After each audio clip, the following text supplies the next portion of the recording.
त्यांनी मला हक्कभंग केला आणि मग हक्कभंग नंतर त्यांचा आयुष्यातला भंग करेन मी। की एवढी मोठी जर निर्णय घ्यायला देवेंद्र फडणवीस आले असेल तर दादांना का बोलवलं नाही आणि दादांना का बोलवत नसेल तर दादांना किंमत नाही। राज्य उत्पादन शुल्क विभाग आणि त्याचे मंत्री शंभूराजे देसाई काँग्रेसचे आमदार रवींद्र दंगेकर यांना नोटीस बजावणार आहेत। रवींद्र दंगेकर यांनी राज्य उत्पादन शुल्क विभागावर जे काय आरोप केलेत किंवा या संदर्भात ते नोटीस पाठवणार आहेत आणि त्याच्या तयारीत मंत्री आहेत। काय पहिली प्रतिक्रिया शंभूराजे देसाई तुम्हाला नोटीस पाठवण्याच्या तयारीत? ह्याच्यामध्ये पुणे शहर पबमय झालं, ह्याची पूर्णपणे जबाबदारी राजपूत आणि त्या खात्याचे मंत्री सन्माननीय शंभूराजे देसाई यांची आहे। ह्या सगळ्या गोष्टीकडे ते लक्ष वेधण्यापेक्षा हे आम्ही किती चांगले आहोत, आम्ही किती सौजळ आहोत ह्याच्याकडे लक्ष केंद्रित करतात। पण भ्रष्ट आणि डबडबलेलं हे शासन, भ्रष्ट आणि डबडबलेलं हे पोलीस खातं, भ्रष्ट आणि डबडबलेलं राज्य उत्पादन शुल्क ह्याच्यावर कारवाई करण्याऐवजी तुम्ही जर माझ्यासारखा पुणेकरी कार्यकर्ता कुटुंब प्रमुखावर जर हक्कभंग आणि या कायद्याची दमबाजी करत असेल तर त्यांनी दमबाजी राजपूतवर करावी आणि राजपूतला सस्पेंड करावं आणि त्याच्यावर फौजदारी गुन्हा दाखल करावा। खऱ्या अर्थाने ती नोटीस आणि ते हक्कभंग शोभल त्यांना। म्हणजे तुम्हाला आता नोटीस आली का आणि आली तर त्याला उत्तर देणार का? बघा मी हे सगळ्या गोष्टी मला माहिती आहेत माझ्यावर काय काय होणार, ह्याच्यापेक्षा जास्त भयंकर माझ्यावर आरोप होणारे, मला सरकारी जे शासनातली काही लोक हे त्रास देणार हे मी वस्तुस्थिती आणि त्यात काय वावगं नाही त्यांनी आणि हे त्यांच्याकडून अपेक्षित आहे। अजून एक नोटीस अजून देवेंद्र फडणवीसांची बी नोटीस यायची, अजून माझ्यावर बरंच काय काय होणार। मी त्याला काय जर घाबरत असतो तर मी समाजापुढे गेलो नसतो, पण माझ्याकडे त्यांनी हक्कभंगाची नोटीस दिली। आज तुम्हाला सांगतो त्यांनी मला हक्कभंग केला तर त्यांच्या जीवनातला भंग आणेन मी, कारण हे पैसे कोणाच्या घरात गेलेत, कोणाच्या कुटुंबात गेलेत ह्याची सविस्तर माहिती मी पब्लिक पुढं आणेन आणि मग हक्कभंग नंतर त्यांचा आयुष्यातला भंग करेन मी।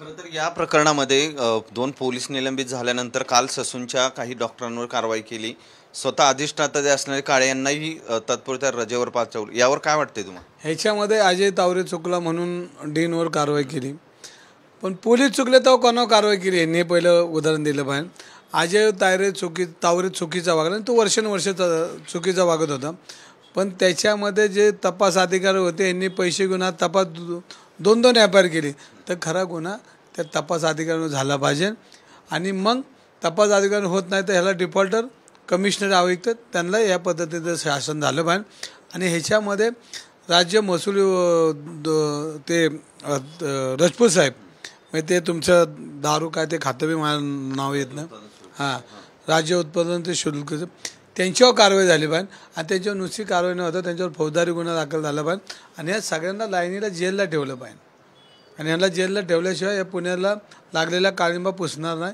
तर पहिलं राजपूतवर गुन्हेगारी फौजदारी गुन्हा दाखल झाला पाहिजे असं आमचं मत आहे। पोलीस आयुक्तांच्या बदलीची मागणी काल करण्यात आली तुमच्या नेत्यांकडून, तुम्ही त्याचा? मी तर पहिल्या दिवसापासून ओरडतो की ह्या केसमध्ये चुकीचे काम झाले, रक्तगट बदलला गेला हे मीच बोलतोय आणि तिसरी गोष्ट देवेंद्र फडणवीस आले पोलिसांना वाचवायचं काम केलं आणि जनतेचा रेटा बघून ते 2 पोलीस निलंबित झालेत, नाही ते निलंबित झाले नसते पण निलंबित अर्धवट ती कारवाई यांच्यावर फौजदारी केली पाहिजे आणि खंडणीचा गुन्हा दाखल केला पाहिजे। जसं अजय तावरेकडे पैसे सापडले तसे या 2 लोकांकडे पैसे सापडतील।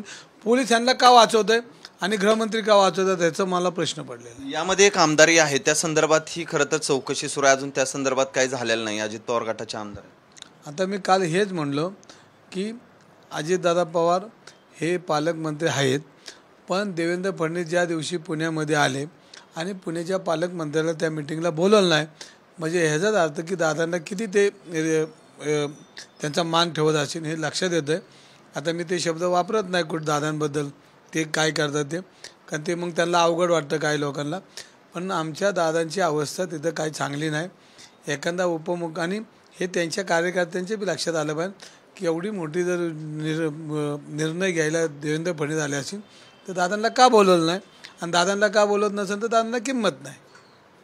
त्यामुळे आता ह्या प्रकरणामध्ये निवडणूक संपली, 5 तारखेला निकाल लागले की ह्या सगळ्या कारवाई फटफट चालू होतील असं मला वाटतं। खरं तर यामध्ये आता राज्य उत्पादन शुल्क तुम्ही केलेल्या आरोपानंतर जागा झाले आणि आज दुपारी त्यांनी एक तातडीची बैठक मंत्र्यांनी बोलवली, यामध्ये काही नियमावली पण ते बदलण्याच्या तयारीत आहे। अहो हे पैसे खाऊ सरकार आहे, इतक्या वर्ष काय केलं यांनी, आमची पिढी बरबाद झाल्यानंतर तुम्ही करणार का? हे लोक उंदरा मांजरासारखी रस्त्यावर मारतात त्यावेळेला तुम्हाला हे डोळे उघडले का?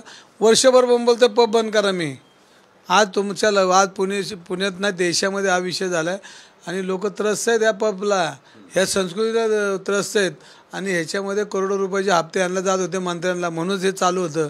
हे काय लपवण्याची गोष्ट नाही, ही वस्तुस्थिती खरी आहे. म्हणून म्हटलं की हक्कभंग आला की त्यांच्या आयुष्याचा भंगच केला. मी माझ्याकडे सगळ्यांचे पुरावे आहेत. आता या प्रकरणात तुमच्या अजून काय मागणी आहे? कारण आता डॉक्टर निलंबित झाले, पोलीस निलंबित झाले, सगळं अजून सुरू आहे. अजून याचा शेवट त्याच्यामध्ये तपास अधिकारी जे निलंबित केले त्यांच्यावर गुन्हा दाखल केला पाहिजे, त्यांच्यावर रिकव्हरी जमा केली पाहिजे. पोलीस आपलं ते बाळ आणि दुसऱ्याचं ते कार्ट, आयुक्तांनी पहिल्यांदा त्या दोघांवर पोलीस कारवाई केली पाहिजे आणि राजपूतवर गुन्हा दाखल करून राजपूतला जेलला पाठवलं पाहिजे.